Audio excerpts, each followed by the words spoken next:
समस्त धर्मानुरागी भाई बहनों को पंडित सोमनाथ शर्मा की ओर से प्रेम सहित हरि स्मरण। इस कैसेट टेप की शुरुआत मैं श्री मद् भगवद गीता के प्रारंभ से कर रहा हूं।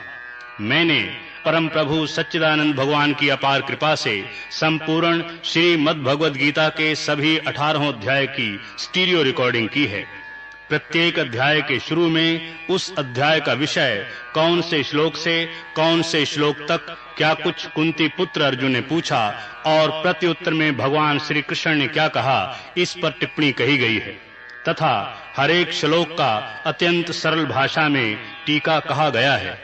इस आशा के साथ कि श्री गीता जी का सरल टीका सहित यह पाठ समस्त धर्म प्रेमी परिवारों को मंगल प्रदान करने वाला होगा, मैं आपसे प्रार्थना करता हूं कि आप अपने घरों में प्रातः स्नान ध्यान के समय सबसे पहले इस कैसेट टेप का प्रसारण करें, ताकि श्री कृष्ण भगवान के मुखारविंद से निकली इस देववाणी से आपका तन मन, घर बार, लोक तथा परलोक सब पवित्र होंगे और आपको अपने अंतःकरण में परम शांति की अनुभूति होगी।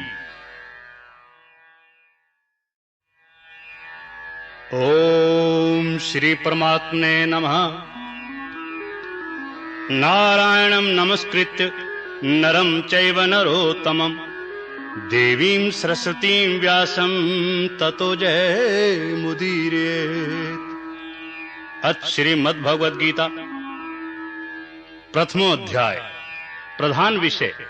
इस अध्याय के 1 से 11 श्लोक तक दोनों सेनाओं के प्रधान शूरवीरों की गणना और सामर्थ्य का कथन, 12 से 19 श्लोक तक दोनों सेनाओं की शंख ध्वनि का कथन, 20 से 27 श्लोक तक अर्जुन द्वारा सेना निरीक्षण का प्रसंग, 28 से 47 श्लोक तक मोह से व्याप्त हुए अर्जुन के कायरता, स्नेह और शोकयुक्त वचन कहे गए।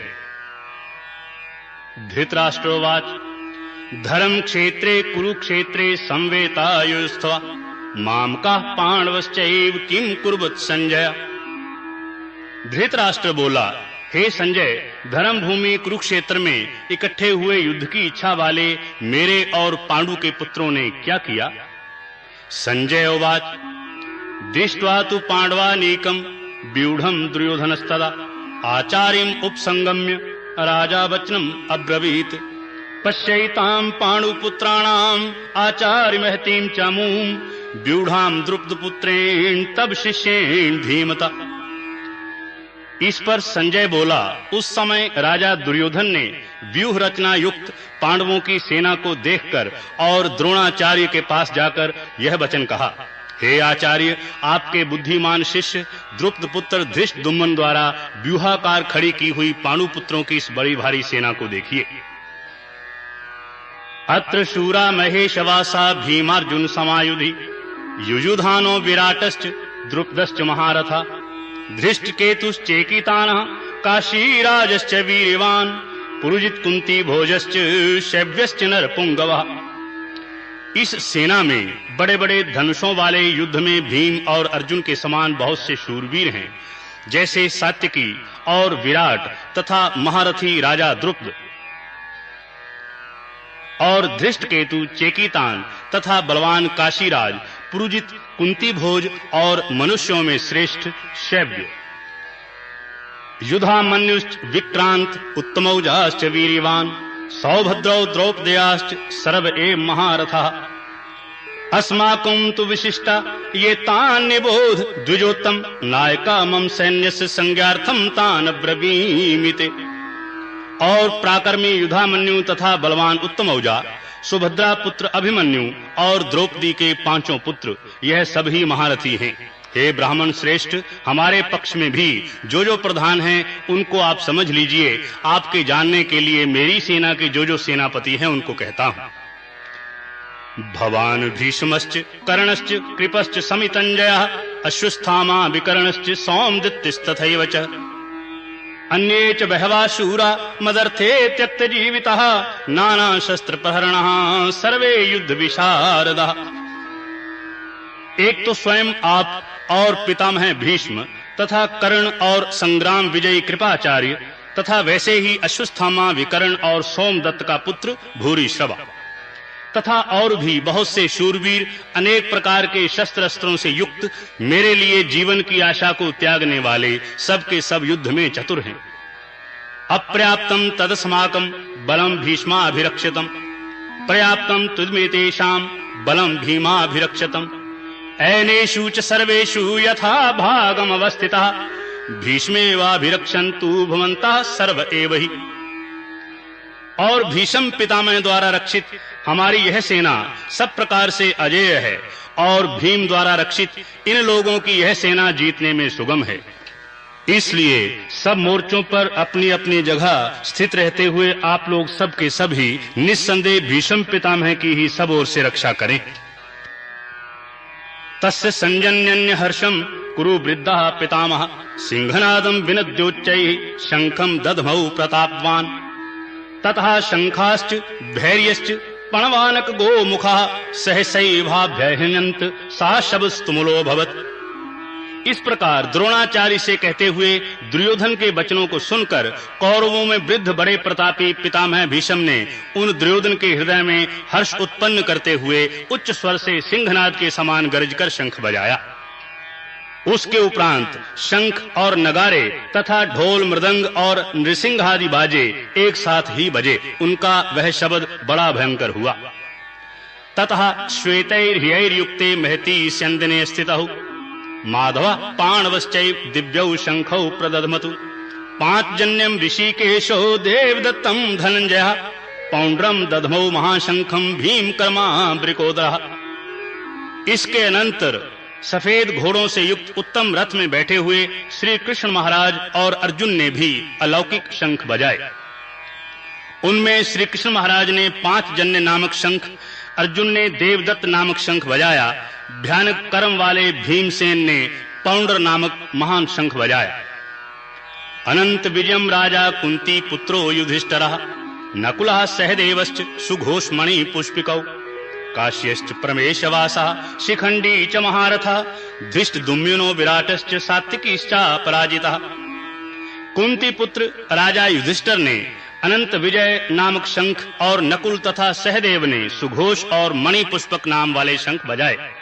श्रेष्ठ धनुष वाला काशीराज और महारथी शिखंडी और धृष्टद्युम्न तथा राजा विराट और अजय सात्विकी द्रुपदो द्रौपदेयाश्च सर्वशः पृथ्वीपते सौभद्रश्च महाबाहु शंखान दधमुः पृथक् पृथक् सघोषो धार्तराष्ट्राणां हृदयानि विदारयत् नभश्च पृथ्वीं चैव तुमुलो व्यनुनादयन्। तथा राजा द्रुपद और द्रौपदी के पांचों पुत्र और बड़ी भुजा वाला सुभद्रा पुत्र अभिमन्यु, इन सब ने हे राजन अलग अलग शंख बजाए और उस भयानक शब्द ने आकाश और पृथ्वी को भी शब्दायमान करते हुए धृतराष्ट्र पुत्रों के हृदय विदीर्ण कर दिए। अथ व्यवस्थितान् दृष्ट्वा धार्तराष्ट्रान् कपिध्वजः पवृते शस्त्र संवाते धनुर्दम्य पांडवः ऋषिकेशं तदा वाक्यम् इदमाह महीपते सेनयोरुभयोर्मध्ये रथम स्थाप्य मे अच्युत। हे राजन, उसके उपरांत कपिध्वज अर्जुन ने खड़े हुए धृतराष्ट्र पुत्रों को देखकर उस शस्त्र चलने की तैयारी के समय धनुष उठाकर ऋषि के श्री कृष्ण महाराज से यह वचन कहा, हे अच्युत, मेरे रथ को दोनों सेनाओं के बीच में खड़ा करिए। यावदे तान् वीक्षेऽहं योधु कामान् अवस्थितान् कैरम्या सह योधव्यम् अस्मिन् रण समुद्रमे। जब तक मैं इन स्थित हुए युद्ध की कामना वालों को अच्छी प्रकार देख लूं कि इस युद्ध रूप व्यापार में मुझे किन किन के साथ युद्ध करना योग्य है। योत्स्यमानान् वेक्षेऽहं या एते यत्र समागतः धार्तराष्ट्रस्य दुर्बुद्धेर युद्धे प्रियचिकीर्षः। और दुर्बुद्धि दुर्योधन का युद्ध में कल्याण चाहने वाले जो जो ये राजा लोग इस सेना में आए हैं, उन युद्ध करने वालों को मैं देखूंगा। संजय उवाच एवं मुक्तो ऋषिकेशो गुडाकेशेन भारत सेनयोरुभयोर्मध्ये स्थापित्वा रथोत्तमम् भीष्म द्रोण प्रमुखतः सर्वेषां च महीक्षिताम् उवाच पार्थ पश्येतान् संवेतान् कुरुनीति। संजय बोला, हे धृतराष्ट्र, अर्जुन द्वारा इस प्रकार कहे हुए महाराज श्री कृष्णचंद्र ने दोनों सेनाओं के बीच में भीष्म और द्रोणाचार्य के सामने और संपूर्ण राजाओं के सामने उत्तम रथ को खड़ा करके ऐसे कहा कि हे पार्थ, इन इकट्ठे हुए कौरवों को देख। तत्रा पश्यत स्थितान पार्था पितॄनथ पितामहान आचार्यान मातुलान भ्रातॄन पुत्रान पौत्रान सखींस्तथा ससुरान सुहृदिश्चैव सेनयोरुभयोरपि। उसके उपरांत पृथापुत्र अर्जुन ने उन दोनों ही सेनाओं में स्थित हुए पिता के भाइयों को, पितामहों को, आचार्यों को, मामों को, भाइयों को, पुत्रों को, पौत्रों को तथा मित्रों को, ससुरों को और सुहृदों को भी देखा। तान समीक्ष्य स कौन्तेयः सर्वान् बन्धून् अवस्थितान् कृपया पर्याविष्टो विषीदन् निदमब्रवीत्।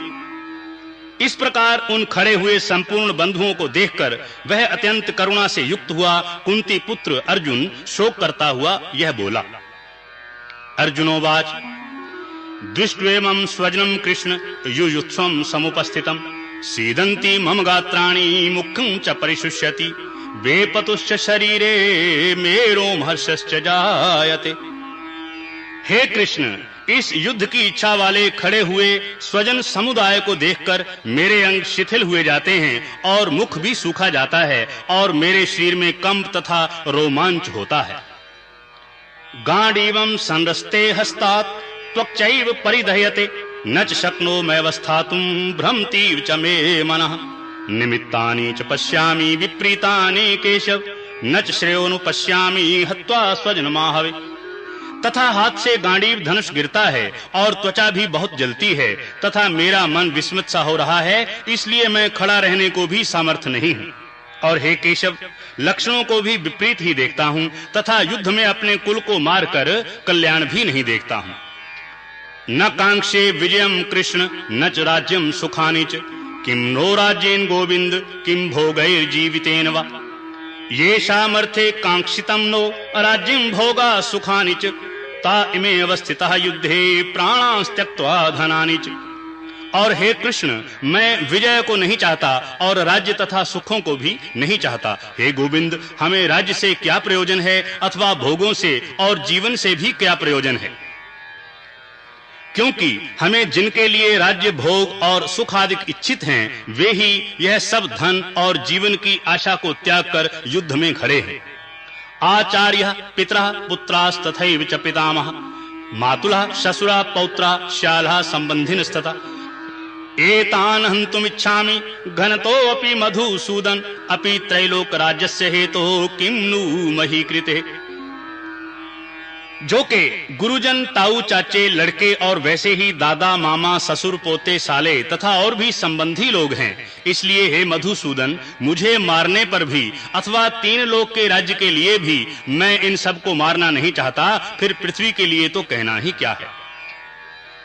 निहत्य धार्तराष्ट्रान्न का प्रीति स्यात् जनार्दन पापमेवा श्रेयदस्मान् हत्वा तानः ततायिनः। हे जनार्दन, धृतराष्ट्र के पुत्रों को मारकर भी हमें क्या प्रसन्नता होगी, इन आतताइयों को मारकर तो हमें पाप ही लगेगा। तस्मान् नार्हा वयं हन्तुं धार्तराष्ट्रान् स्वबान्धवान् स्वजनं हि कथं हत्वा सुखिनः स्याम माधव। यद्यपि एते न पश्यन्ति लोभोपहत चेतसः कुलक्षय कृतं दोषं मित्रदोहे च पातकम्। इससे हे माधव, अपने बांधव धृतराष्ट्र के पुत्रों को मारने के लिए हम योग्य नहीं हैं, क्योंकि अपने कुटुंब को मारकर हम कैसे सुखी होंगे। यद्यपि लोभ से भ्रष्ट हुए यह लोग कुल के नाशकृत दोष को और मित्रों के साथ विरोध करने में पाप को नहीं देखते हैं। कथम नागे मस्माभि पापादस्मान् निवर्तितुं कुलक्षय कृतं दोषं प्रपश्यद्भिर्जनार्दन। कुलक्षय प्रणश्यन्ति कुलधर्मः सनातनः धर्मे नष्टे कुलं कृत्स्नम् अधर्मो अभिभक्ति।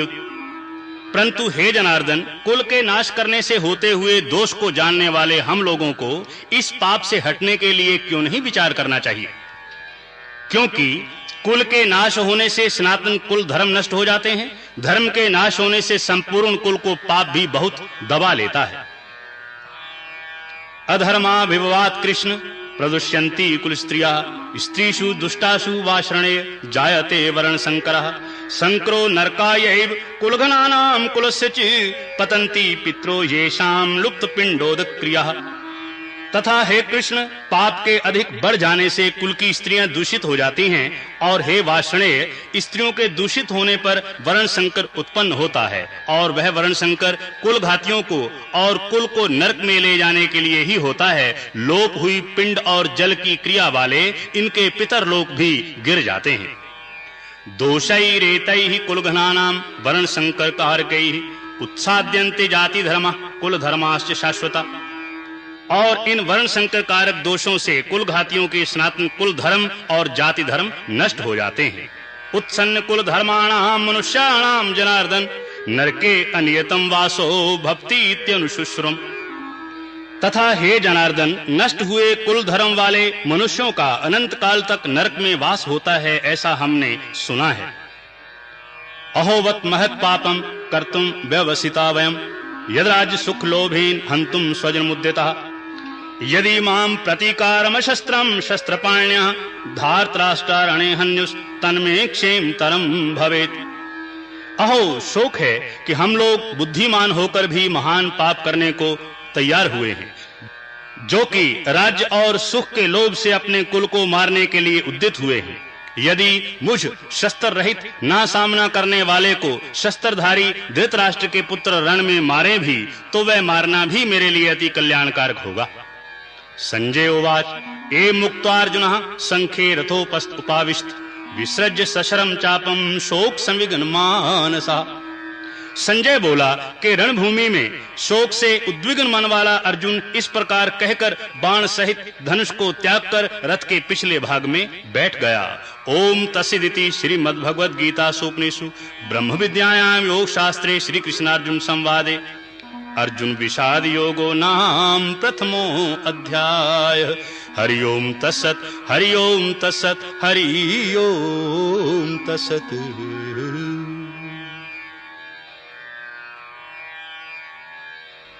ओम श्री परमात्मने नमः। द्वितीयोध्याय। प्रधान विषय। इस अध्याय के 1 से 10 श्लोक तक अर्जुन की कायरता के विषय में श्री कृष्ण अर्जुन का संवाद, 11 से 30 श्लोक तक सांख्य योग का विषय, 31 से 38 श्लोक तक छात्र धर्म के अनुसार युद्ध करने की आवश्यकता का निरूपण, 39 से 53 श्लोक तक निष्काम कर्म योग का विषय, 54 से 72 श्लोक तक स्थिर बुद्धि पुरुष के लक्षण और उसकी महिमा का वर्णन है। संजय उवाच तम तथा कृपयाविष्टम अश्रुपूर्णाकुलेक्षणम विषीदन्तमिदं वाक्यम उवाच मधुसूदनः। संजय बोला कि पूर्वोक्त प्रकार से करुणा करके व्याप्त और आंसुओं से पूर्ण तथा व्याकुल नेत्रों वाले शोकयुक्त उस अर्जुन के प्रति भगवान मधुसूदन ने यह वचन कहा। श्री भगवानोवाच कुतस्त्वा कश्मलमिदं विस्मे समुपस्थितम् अनार्य जुष्टम अस्वर्गम कीर्तिर्करमर्जुन क्लैव्यम मा समगमः पार्थ नैतत्त्वयुपपद्यते क्षुद्रम हृदय दौर्बल्यम त्यक्त्वा उत्तिष्ठ परन्तप। हे अर्जुन, तुमको इस विषम स्थल में यह अज्ञान किस हेतु से प्राप्त हुआ? क्योंकि यह ना तो श्रेष्ठ पुरुषों से आचरण किया गया है, ना स्वर्ग को देने वाला है और ना कीर्ति को ही करने वाला है। इसलिए हे अर्जुन, नपुंसकता को मत प्राप्त हो, यह तेरे में योग्य नहीं है। हे परंतप, तुच्छ हृदय की दुर्बलता को त्याग कर युद्ध के लिए खड़ा हो। अर्जुनोवाच कथम भीष्महं संख्ये द्रोणम च मधुसूदन इषुभि प्रतियोतस्यामि पूजार्हा वरीसूदन। तब अर्जुन बोला कि हे मधुसूदन, मैं रणभूमि में भीष्म पितामह और द्रोणाचार्य के प्रति किस प्रकार बाणों करके युद्ध करूंगा, क्योंकि हे हरिसूदन, वे दोनों ही पूजनीय हैं। गुरून् हत्वा हि महानुभावान् श्रेयो भोक्तुं भैक्षमपि हि लोके हत्वार्थ कामास्तु गुरून् हैव भुंजीय भोगान् रुधिर प्रदिग्धान्। इसलिए इन महानुभाव गुरुजनों को न मारकर इस लोक में भिक्षा का अन्न भी भोगना कल्याणकारक समझता हूँ, क्योंकि गुरुजनों को मारकर भी इस लोक में रुधिर से सने हुए अर्थ और काम रूप भोगों को ही तो भोगूंगा।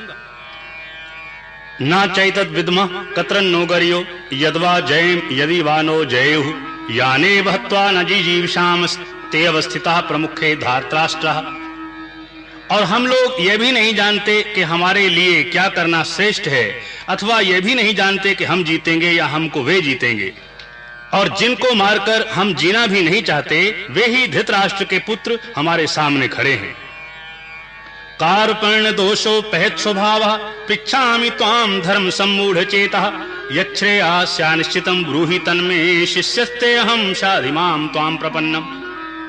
इसलिए कायरता रूप दोष करके उपहत हुए स्वभाव वाला और धर्म के विषय में मोहित चित्त हुआ मैं आपको पूछता हूं, जो कुछ निश्चय किया हुआ कल्याणकारक साधन हो वह मेरे लिए कहिए, क्योंकि मैं आपका शिष्य हूं, इसलिए आपके शरण हुए मेरे को शिक्षा दीजिए। नाहि प्रपश्यामि ममाप्लुद्याद यच्छोक मुच्छो शरणमिन्द्रियाणाम अवाप्य भूमाप्सपतन वृद्धम राज्यम सुराणामपि चाधिपत्यम। क्योंकि भूमि में निष्कंटक धन धान्य संपन्न राज्य को और देवताओं के स्वामी पने को प्राप्त होकर भी मैं उस उपाय को नहीं देखता हूं जो कि मेरी इंद्रियों के सुखाने वाले शोक को दूर कर सके। संजय उवाच ए मुक्त्वा ऋषिकेशं गुडाकेशः परन्तप न युतस्य इति गोविंदम मुक्त्वा तूष्णीं बभूव। संजय बोला, हे राजन, निद्रा को जीतने वाला अर्जुन अंतर्यामी श्री कृष्ण महाराज के पति इस प्रकार कहकर फिर श्री गोविंद भगवान को युद्ध नहीं करूंगा ऐसे स्पष्ट कहकर चुप हो गया। तमुवाच ऋषिकेशः प्रहसन्य भारत सेनयोर भयोर मध्ये विषीदंत मिदं वचः।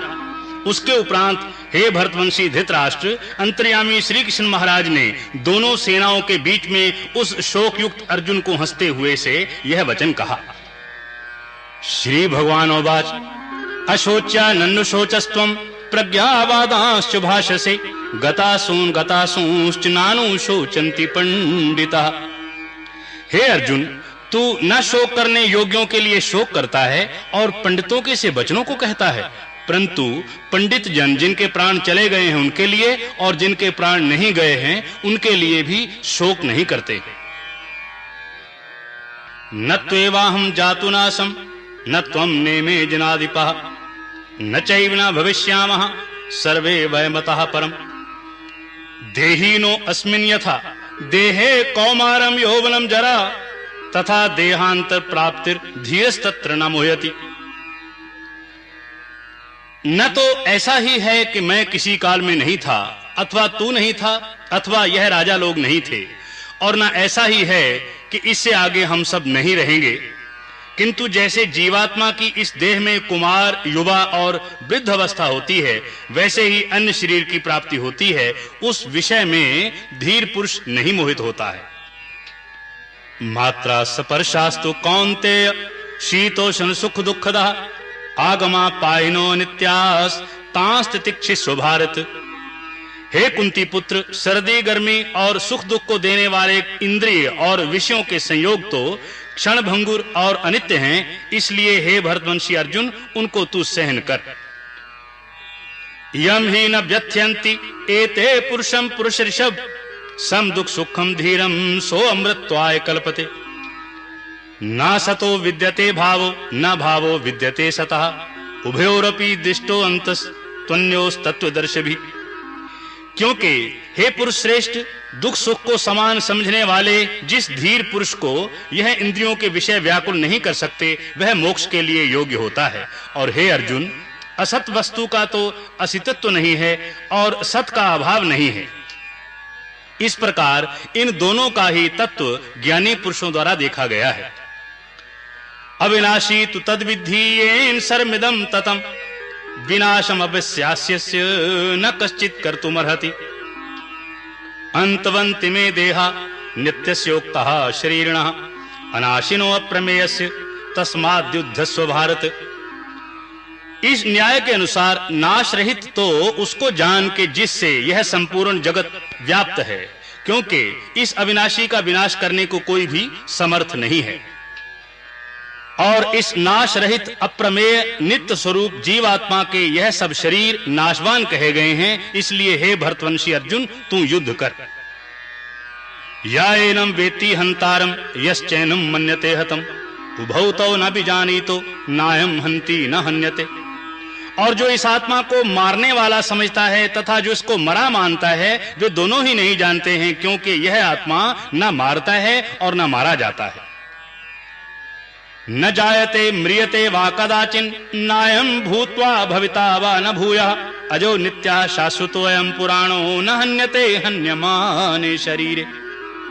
यह आत्मा किसी काल में भी न जन्मता है और न मरता है, अथवा न यह आत्मा होकर के फिर होने वाला है, क्योंकि यह अजन्मा नित्य शाश्वत और पुरातन है। शरीर के नाश होने पर भी यह नाश नहीं होता है।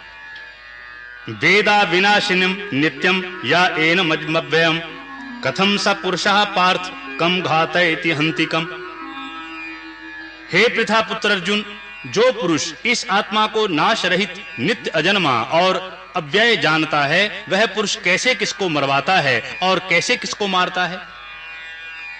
वासांसि जीर्णानि यथा विहाय नवानि गृह्णाति नरो अपराणि तथा श्रीराणि विहाय जीर्णान्यानि संयाति नवानि देहि। और यदि तू कहे मैं तो शरीरों के वियोग का शोक करता हूं, तो यह भी उचित नहीं है, क्योंकि जैसे मनुष्य पुराने वस्त्रों को त्याग कर दूसरे नए वस्त्रों को ग्रहण करता है, वैसे ही जीवात्मा पुराने शरीरों को त्याग कर दूसरे नए शरीरों को प्राप्त होता है। नैनम छिन्दन्ति शस्त्राणि नैनम दहति पावकः न चैनम क्लेद्यन्त्यापो न शोष्यति मारुतः अच्छेद्यो अयम अदाह्यो अयम अक्लेद्यो अशोष्येव च नित्या सर्वगतः स्थाणुर्चलो अयम सनातनः। और हे अर्जुन, इस आत्मा को शस्त्र आदि नहीं काट सकते हैं और इसको आग नहीं जला सकती है तथा इसको जल नहीं गीला कर सकते हैं और वायु नहीं सुखा सकता है, क्योंकि यह आत्मा अछेद्य है, यह आत्मा अदाह्य है, यह आत्मा अक्लेद्य और अशोष्य है तथा यह आत्मा निस्संदेह नित्य सर्वव्यापक अचल स्थिर रहने वाला और सनातन है। अव्यक्तो अयम अचिन्त्यो अयम अविकार्यो अयम उच्यते तस्मात् देवं विदित्वैनं नानु शोचितुमर्हसि।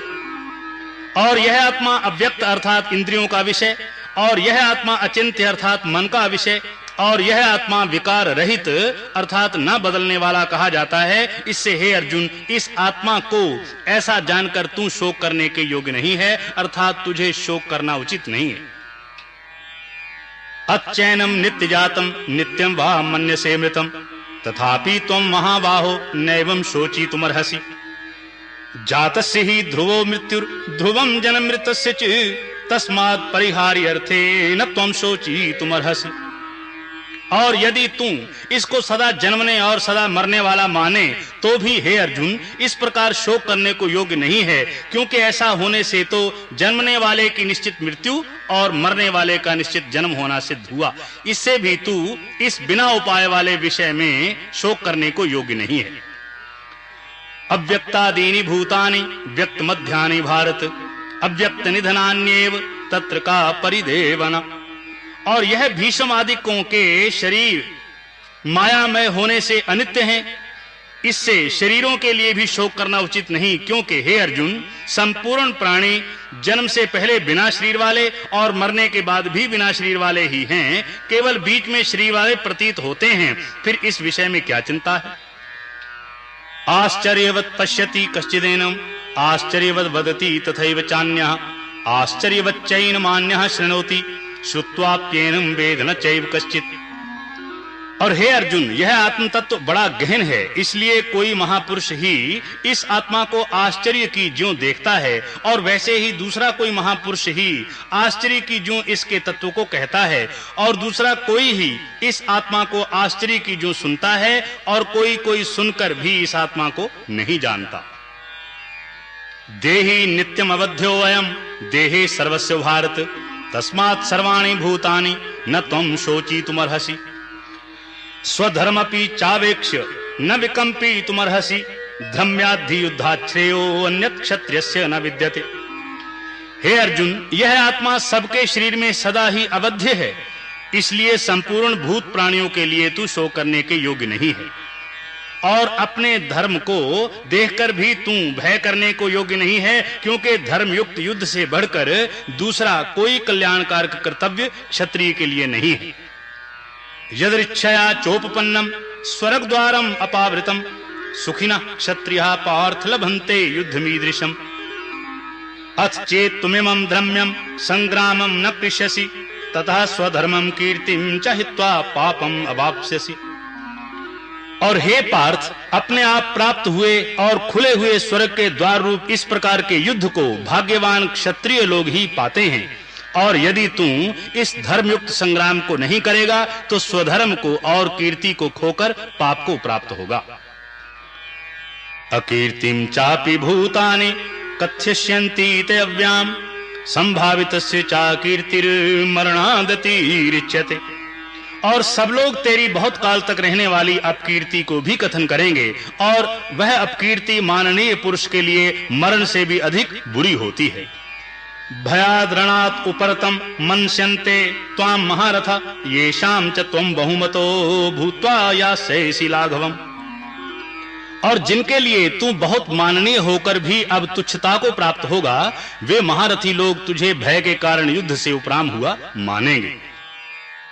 अवाच्य वादांश्च बहून् वदिष्यन्ति तवाहितः निन्दन्तस्त सामर्थ्यं ततो दुक्तरं न कुम् अतो वा प्राप्स्यसि स्वर्गं जित्वा वा भोक्ष्यसे महीम् तस्मादुत्तिष्ठ कौन्तेय युद्धाय कृत निश्चयः।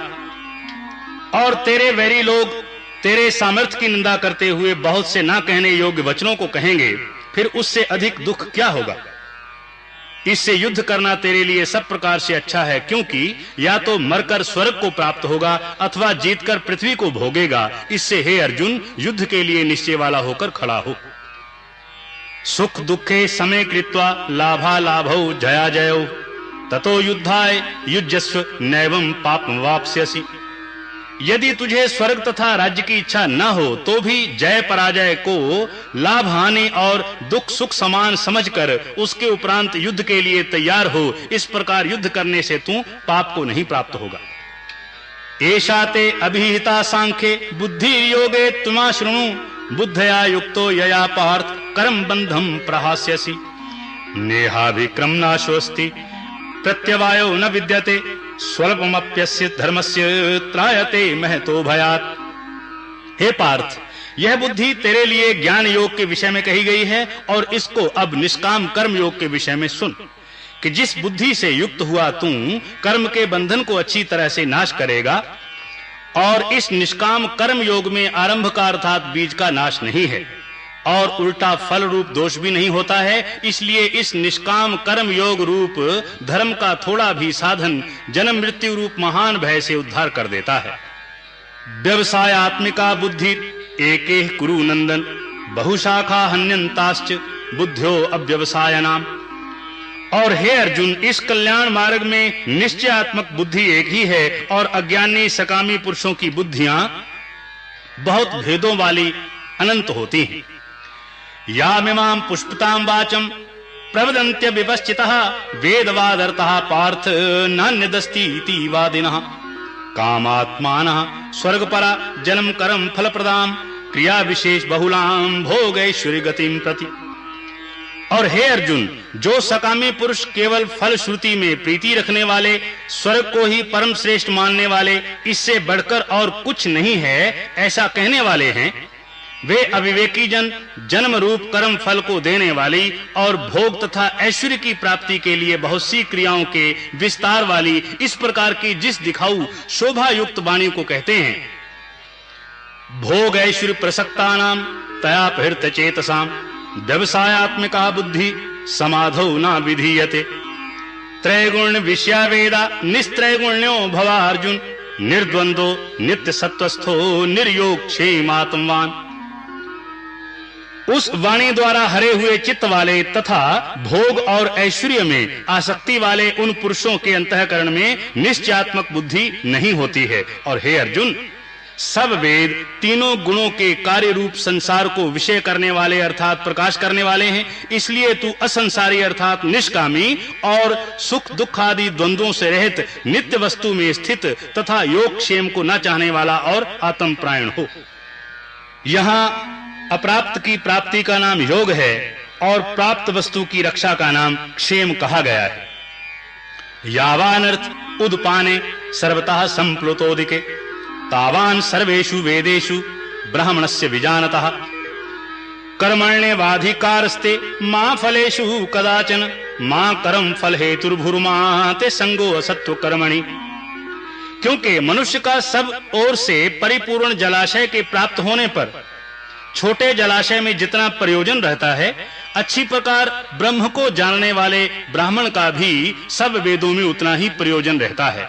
अर्थात जैसे बड़े जलाशय के प्राप्त होने पर जल के लिए छोटे जलाशयों की आवश्यकता नहीं रहती, वैसे ही ब्रह्मानंद की प्राप्ति होने पर आनंद के लिए वेदों की आवश्यकता नहीं रहती।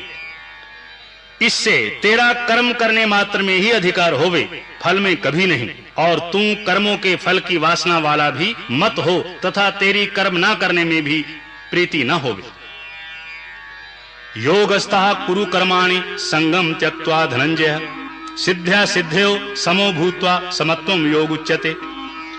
दूरेण ह्यवरम करम बुद्धि योगात् धनंजय बुद्धौ शरणम अन्विच्छ कृपणः फल हेतवः। हे धनंजय, आसक्ति को त्याग कर तथा सिद्धि और असिद्धि में समान बुद्धि वाला होकर योग में स्थित हुआ कर्मों को कर, यह समत्व भाव ही योग नाम से कहा जाता है। इस सुमत्व भाव बुद्धि योग से सकाम कर्म अत्यंत तुच्छ है, इसलिए हे धनंजय समत्व बुद्धि योग का आश्रय ग्रहण कर, क्योंकि फल की वासना वाले अत्यंत दीन हैं। बुद्धि युक्तो जहाति उभे सुकृत दुष्कृते तस्माद् योगाय युज्यस्व योगः कर्म सुकौशलम। कर्मजं बुद्धि युक्ता ही फलम त्यक्त्वा मनीषिणः जन्म बंध विनिर्मुक्तः पदम गच्छन्त्यनाम्यम्। और समत्व बुद्धि युक्त पुरुष पुण्य पाप दोनों को इस लोक में ही त्याग देता है, अर्थात उनसे लिपायमान नहीं होता है। इससे समत्व बुद्धि योग के लिए ही चेष्टा कर। यह समत्व बुद्धि रूप योग ही कर्मों में चतुरता है, अर्थात कर्म बंधन से छूटने का उपाय है।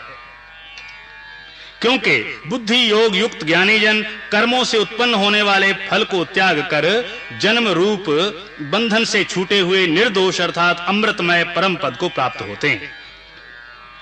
यदा ते मोह कलिलम बुद्धिर्व्यतितृष्यति तदा गंतासि निर्वेदम श्रोतव्यस्य श्रुतस्य च श्रुति विप्रतिपन्ना ते यदा स्थास्यति निश्चलः समाधाव चला बुद्धि तदा योगम वाप्स्यसि। और हे अर्जुन, जिस काल में तेरी बुद्धि मोह रूप दलदल को बिल्कुल तर जाएगी, तब तू सुनने योग्य और सुने हुए के वैराग्य को प्राप्त होगा। और जब तेरी अनेक प्रकार के सिद्धांतों को सुनने से विचलित हुई बुद्धि परमात्मा के स्वरूप में अचल और स्थिर ठहर जाएगी, तब तू समत्व रूप योग को प्राप्त होगा। अर्जुनोवाच स्थित प्रज्ञस्य का भाषा समाधिस्थस्य केशव सिद्धि किम प्रभाषेत किम आसीत ब्रजेत किम। इस प्रकार भगवान के वचनों को सुनकर अर्जुन ने पूछा, हे केशव, समाधि में स्थित स्थिर बुद्धि वाले पुरुष का क्या लक्षण है और स्थिर बुद्धि पुरुष कैसे बोलता है, कैसे बैठता है, कैसे चलता है। श्री भगवानोवाच प्रजाहाति यदा कामान सर्वान् पार्थ मनोगतान् आत्मन्येवात्मना तुष्टः स्थित प्रज्ञस्तदोच्यते। उसके उपरांत श्री कृष्ण महाराज बोले, हे अर्जुन, जिस काल में यह पुरुष मन में स्थित संपूर्ण कामनाओं को त्याग देता है, उस काल में आत्मा से ही आत्मा में संतुष्ट हुआ स्थिर बुद्धि वाला कहा जाता है। दुखेषु अनुद्विग्नमना सुखेषु विगस्य प्रहा वीतराग भय क्रोधा सिद्धिर मुनिरुच्यते। यह सर्वत्रान् निभस्नेह तत्तत् प्राप्य शुभाशुभम नाभिनंदति न द्वेष्टि तस्य प्रज्ञा प्रतिष्ठिता। तथा दुखों की प्राप्ति में उद्वेग रहता है मन जिसका, और सुखों की प्राप्ति में दूर हो गई है स्पृहा जिसकी, तथा नष्ट हो गए हैं राग भय और क्रोध जिसके, ऐसा मुनि स्थिर बुद्धि कहा जाता है। और जो पुरुष सर्वत्र स्नेह रहित हुआ उस शुभ तथा अशुभ वस्तुओं को प्राप्त होकर न प्रसन्न होता है न द्वेष करता है, उसकी बुद्धि स्थिर है। यदा संहर्ते चायम कूर्मो अंगानि सर्वशः इंद्रियाणीन्द्रियार्थे भ्यस्तस्य प्रज्ञा प्रतिष्ठिता। और कछुआ अपने अंगों को जैसे समेट लेता है, वैसे ही वह पुरुष जब सब ओर से अपनी इंद्रियों को इंद्रियों के विषयों से समेट लेता है, तब उसकी बुद्धि स्थिर होती है। विषया विनिर्वर्तन्ते निराहारस्य देहिनः रसवर्जं रसोऽप्यस्य परं दृष्ट्वा निवर्तते यततो ह्यपि कौन्तेय पुरुषस्य विपश्चितः इंद्रियाणि प्रमाथीनि हरन्ति प्रसवं मनः। यद्यपि इंद्रियों के द्वारा विषयों को ना ग्रहण करने वाले पुरुष के भी केवल विषय तो निवृत्त हो जाते हैं, परंतु राग नहीं निवृत्त होता है, और इस पुरुष का तो राग भी परमात्मा को साक्षात करके निवृत्त हो जाता है। और हे अर्जुन, जिससे कि यत्न करते हुए बुद्धिमान पुरुष के लिए भी मन को यह प्रमथन स्वभाव वाली इंद्रियां बलात्कार से हर लेती हैं, तानि सर्वाणि संयम युक्तासीत मत्परा वशे ही यस्य इंद्रियाणि तस्य प्रज्ञा प्रतिष्ठिता।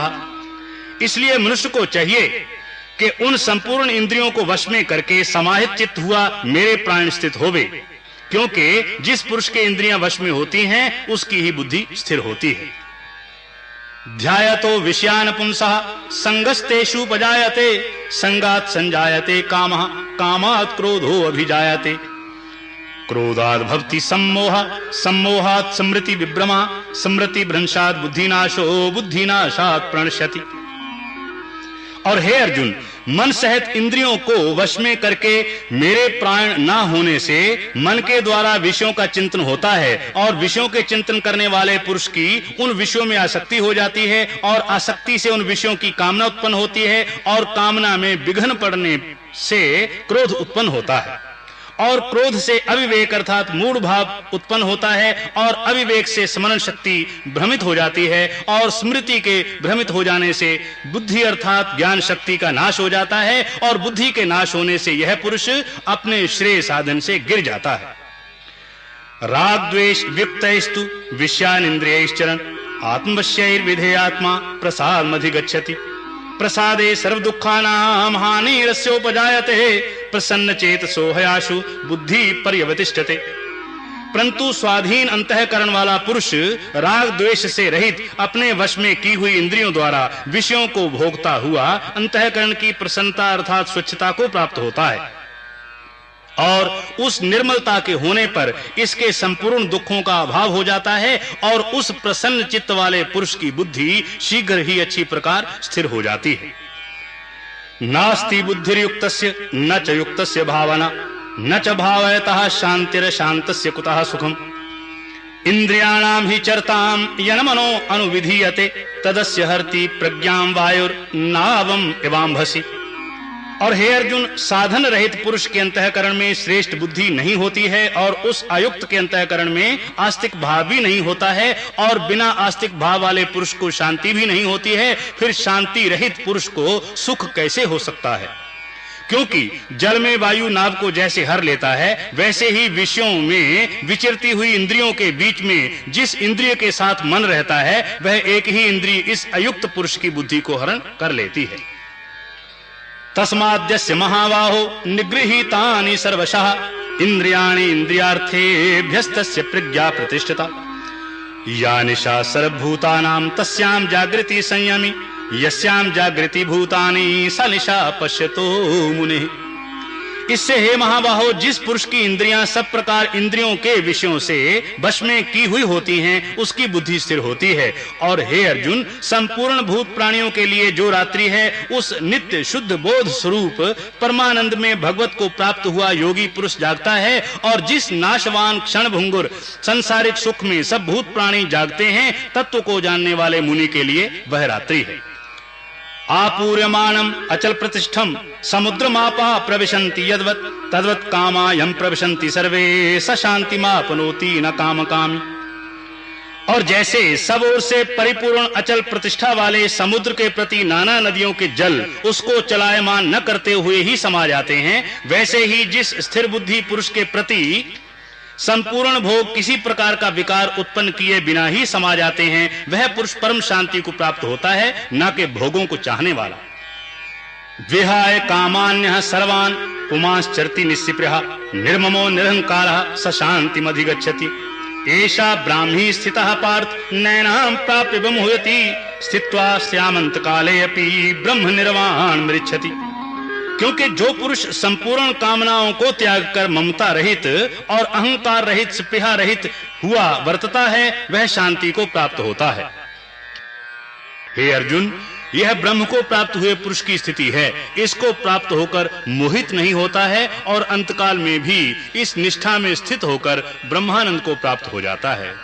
ओम तस्सदिति श्रीमद्भगवद गीता उपनिषदु ब्रह्म विद्यायां योग शास्त्रे श्री कृष्णार्जुन संवादे सांख्य योगो नाम द्वितीयो अध्याय।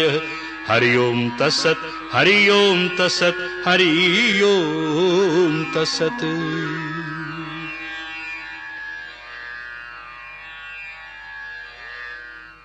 ओम श्री परमात्मे नमः। तृतीयोध्याय। प्रधान विषय। इस अध्याय के 1 से 8 श्लोक तक ज्ञान योग और निष्काम कर्म योग के अनुसार अनासक्त भाव से नियत कर्म करने की श्रेष्ठता का निरूपण, 9 से 16 श्लोक तक यज्ञादि कर्म करने की आवश्यकता का निरूपण, 17 से 24 श्लोक तक ज्ञानवान और भगवान के लिए भी लोक संग्रहार्थ कर्म करने की आवश्यकता, 25 से 35 श्लोक तक अज्ञानी और ज्ञानवान के लक्षण तथा राग द्वेष से रहित होकर कर्म करने के लिए प्रेरणा, 36 से 43 श्लोक तक काम के निरोध का विषय कहा गया है। अर्जुनोवाच जयासी चेत कर्मणस्ते मता बुद्धिर जनार्दन तत्किम कर्माणि घोरे माम नियोजयसि केशव। इस पर अर्जुन ने प्रश्न किया कि हे जनार्दन, यदि कर्मों की अपेक्षा ज्ञान आपके श्रेष्ठ मान्य है तो फिर हे केशव मुझे भयंकर कर्म में क्यों लगाते हैं? व्यामिश्रेणे वाक्येन बुद्धि मोहसी वमे तदेकं वद निश्चित्य येन श्रेयो अहम आपनुयाम। तथा आप मिले हुए से वचन से मेरी बुद्धि को मोहित सी करते हैं, इसलिए उस एक बात को निश्चय करके कहिए कि जिससे मैं कल्याण को प्राप्त हूं। श्री भगवानोवाच लोके अस्मिन् द्विधा निष्ठा पुरा प्रोक्ता मया नघ ज्ञान योगेन सांख्यानां कर्म योगेन योगिनां न कर्मणाम् अनारंभान् नैष्क्रम्यं पुरुषो अश्नुते न च संन्यासनादेव सिद्धिं समधिगच्छति।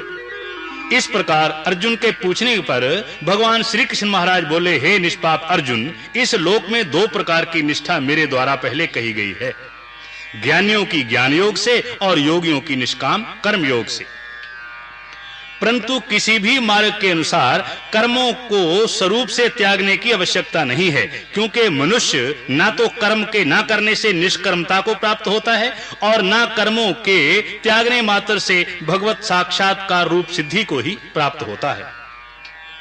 न ही कश्चित् क्षणमपि जातु तिष्ठित्य कर्म कृत कार्यते हि अवशः कर्म सर्वः प्रकृति जैर्गुणैः कर्मेन्द्रियाणि संयम्य यास्ते मनसा स्मरन् इंद्रियार्थान विमूढ़ात्मा मिथ्याचारः स उच्यते। तथा सर्वथा कर्मों का स्वरूप से त्याग हो भी नहीं सकता, क्योंकि कोई भी पुरुष किसी काल में क्षण मात्र भी बिना कर्म किए नहीं रह सकता। निस्संदेह सब ही पुरुष प्रकृति से उत्पन्न हुए गुणों द्वारा परवश हुए कर्म करते हैं। इसलिए जो मूढ़ बुद्धि पुरुष कर्मेंद्रियों को हठ से रोककर इंद्रियों के भोगों को मन से चिंतन करता रहता है, वह मिथ्याचारी अर्थात दंभी कहा जाता है। यस्त्वेन्द्रियाणि मनसा नियम्यारभते अर्जुन कर्मेन्द्रियैः कर्मयोगमसक्तः स विशिष्यते। नियतं कुरु कर्म त्वं कर्म जायो ह्यकर्मणः श्रीर्यात्रा पीचते न प्रसिद्धेद कर्मणः। और हे अर्जुन, जो पुरुष मन से इंद्रियों को वश में करके अनासक्त हुआ कर्म इंद्रियों से कर्मयोग का आचरण करता है वह श्रेष्ठ है।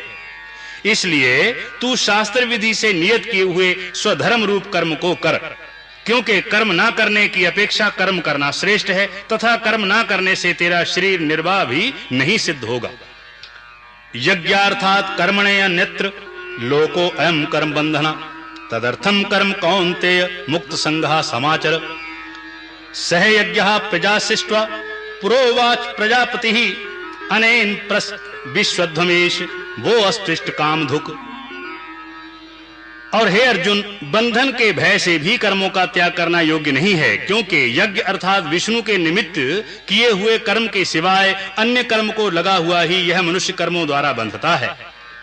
इसलिए हे अर्जुन, आसक्ति से रहित हुआ उस परमेश्वर के निमित्त कर्म का भली प्रकार आचरण कर, तथा कर्म ना करने से तू पाप को भी प्राप्त होगा, क्योंकि प्रजापति ब्रह्मा ने कल्प के आदि में यज्ञ सहित प्रजा को रचकर कहा कि इस यज्ञ द्वारा तुम लोग वृद्धि को प्राप्त होवो, और यह यज्ञ तुम लोगों को इच्छित कामनाओं के देने वाला होवे।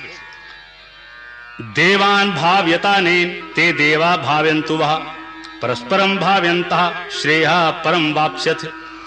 इष्टान भोगान हि वो देवा दास्यन्ते यज्ञ भावितः तैर्दत्तान प्रदायम्यो यो भुंक्ते स्तेनेव सः। तथा तुम लोग इस यज्ञ द्वारा देवताओं की उन्नति करो और वे देवता लोग तुम लोगों की उन्नति करें। इस प्रकार आपस में कर्तव्य समझकर उन्नति करते हुए परम कल्याण को प्राप्त होवोगे। तथा यज्ञ द्वारा बढ़ाए हुए देवता लोग तुम्हारे लिए बिना मांगे ही प्रिय भोगों को देंगे। उनके द्वारा दिए हुए भोगों को जो पुरुष इनके लिए बिना दिए ही भोगता है वह निश्चय चोर है।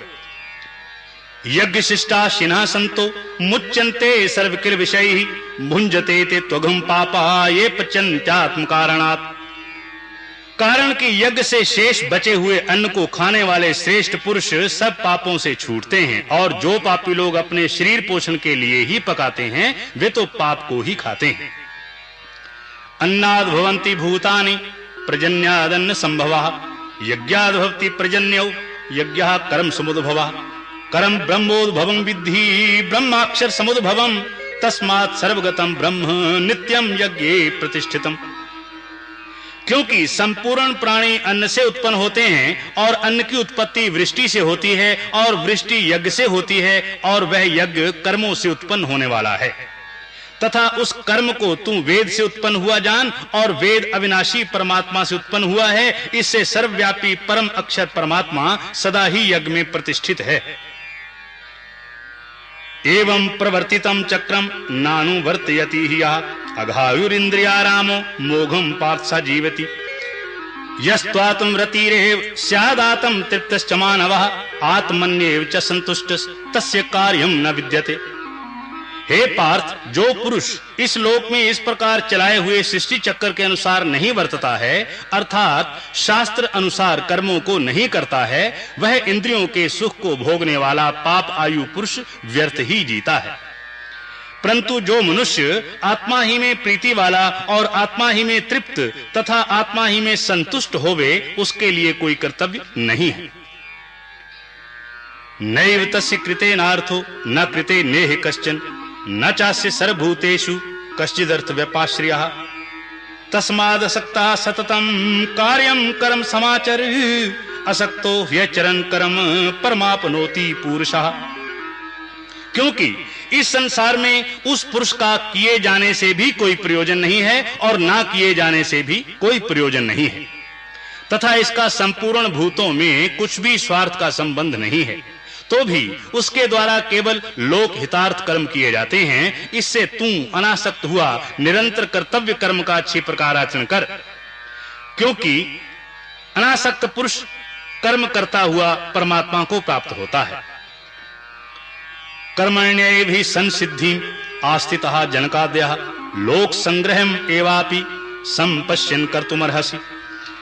यद यदाचरति श्रेष्ठस् तत्तद्देवे तरो जनः स यत् प्रमाणं कुरुते लोकस्तदनु वर्तते। इस प्रकार जनकादि ज्ञानी जन भी आसक्ति रहित कर्म द्वारा ही परम सिद्धि को प्राप्त हुए हैं। इसलिए तथा लोक संग्रह को देखता हुआ भी तू कर्म करने के ही योग्य है, क्योंकि श्रेष्ठ पुरुष जो जो आचरण करता है अन्य पुरुष उसके अनुसार ही वर्तते हैं। वह जो कुछ भी प्रमाण कर देता है लोक भी उसके अनुसार ही वर्तते हैं। न मे पार्थास्ति कर्तव्यम त्रिषु लोकेषु किंचन नान वाप्तम वाप्तव्यम वर्तेव च कर्मणि। यदि ह्यहं न वर्तेयं जातु कर्मण्य तंद्रितः मम वर्तमानो वर्तन्ते मनुष्यः पार्थ सर्वशः। इसलिए हे अर्जुन, यद्यपि मुझे तीनों लोकों में कुछ भी कर्तव्य नहीं है, तथा किंचित भी प्राप्त होने योग्य वस्तु अप्राप्त नहीं है तो भी मैं कर्म में ही वर्तता हूं। क्योंकि यदि मैं सावधान हुआ कदाचित कर्म में न बरतूं तो हे अर्जुन सब प्रकार से मनुष्य मेरे वर्ताव के अनुसार बरतने लग जाएं, अर्थात करने लग जाएं। उत्सीदे युर्मे लोका न कुर्यान कर्म चेदहम संकृष्य च कर्ता श्याम उपहन्यामिमां प्रजा। तथा यदि मैं कर्म न करूं तो यह सब लोग भ्रष्ट हो जाएं और मैं वर्ण संकर का करने वाला हूं तथा इस सारी प्रजा को हनन करूं अर्थात मारने वाला बनूं।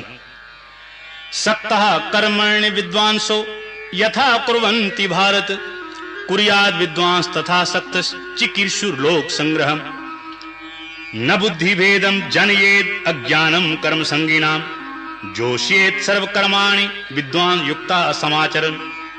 इसलिए हे भारत कर्म में आसक्त हुए अज्ञानी जन जैसे कर्म करते हैं वैसे ही अनासक्त हुआ विद्वान भी लोक शिक्षा को चाहता हुआ कर्म करे तथा ज्ञानी पुरुष को चाहिए कि कर्मों में आसक्ति वाले अज्ञानियों की बुद्धि में भ्रम अर्थात कर्मों में अश्रद्धा उत्पन्न न करे, किंतु स्वयं परमात्मा के स्वरूप में स्थित हुआ और सब कर्मों को अच्छी प्रकार करता हुआ उनसे भी वैसे ही करावे। प्रकृते क्रियामाणानि गुणैः कर्माणि सर्वशः अहंकार विमूढ़ात्मा कर्ताहमिति मन्यते तत्त्ववित्तु महाबाहो गुण कर्म विभागयोः गुणा गुणेषु वर्तन्त इति मत्वा न सज्जते। और हे अर्जुन वास्तव में संपूर्ण कर्म प्रकृति के गुणों द्वारा किए हुए हैं तो भी अहंकार से मोहित हुए अंतःकरण वाला पुरुष मैं करता हूं ऐसे मान लेता है। परंतु हे महाबाहो गुण विभाग और कर्म विभाग के तत्व को जानने वाला ज्ञानी पुरुष संपूर्ण गुण गुणों में वर्तते हैं ऐसे मानकर नहीं आसक्त होता है। प्रकृते गुण सम्मूढ़ा सजन्ते गुण कर्मसु तान कृष्ण विदो मंदान कृष्ण विन विचालेत मयि सर्वाणि कर्माणि सन्न्यस्याध्यात्म चेतसा निराशीर निर्ममो भूत्वा युधस्यो विगुजुरः।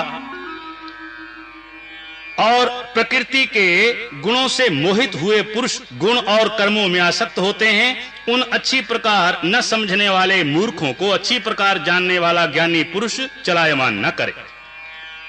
इसलिए हे अर्जुन तू ध्याननिष्ठ चित्त से संपूर्ण कर्मों को मुझ में समर्पण करके आशा रहित और ममता रहित होकर संताप रहित हुआ युद्ध कर। ये मे मतमिदं नित्यम अनुतिष्ठन्ति मानवः श्रद्धावंतो अंशुयंतो मुच्यन्ते इत्यपि कर्म भी। और हे अर्जुन जो कोई भी मनुष्य दोष बुद्धि से रहित और श्रद्धा से युक्त हुए सदा ही मेरे इस मत के अनुसार वर्तते हैं वे पुरुष संपूर्ण कर्मों से छूट जाते हैं। ये त्वेतदभ्युसूयन्तो नानुतिष्ठन्ति मे मतम सर्व ज्ञान विमूढ़ास्तान विद्धि नष्टान चेतसा सदृशम चेष्टते स्वस्याः प्रकृतेर्ज्ञानवानपि प्रकृतिं यान्ति भूतानि निग्रहा किम कृष्यति। और जो दोष दृष्टि वाले मूर्ख लोग इस मेरे मत के अनुसार नहीं वर्तते हैं उन संपूर्ण ज्ञानों में मोहित चित्त वालों को तू कल्याण से भ्रष्ट हुए ही जान। क्योंकि सभी प्राणी प्रकृति को प्राप्त होते हैं अर्थात अपने स्वभाव से परवश हुए कर्म करते हैं। ज्ञानवान भी अपनी प्रकृति के अनुसार चेष्टा करता है, फिर इसमें किसी का हठ क्या करेगा। इंद्रियस्येन्द्रियस्यार्थे राग द्वेषौ व्यवस्थितौ तयोर्न वश्मा गच्छेतौ यस्य परिपन्थिनौ श्रेयान् स्वधर्मो विगुणः परधर्मात् स्वनुष्ठितात् स्वधर्मे निधना श्रेयः परधर्मो भयावह।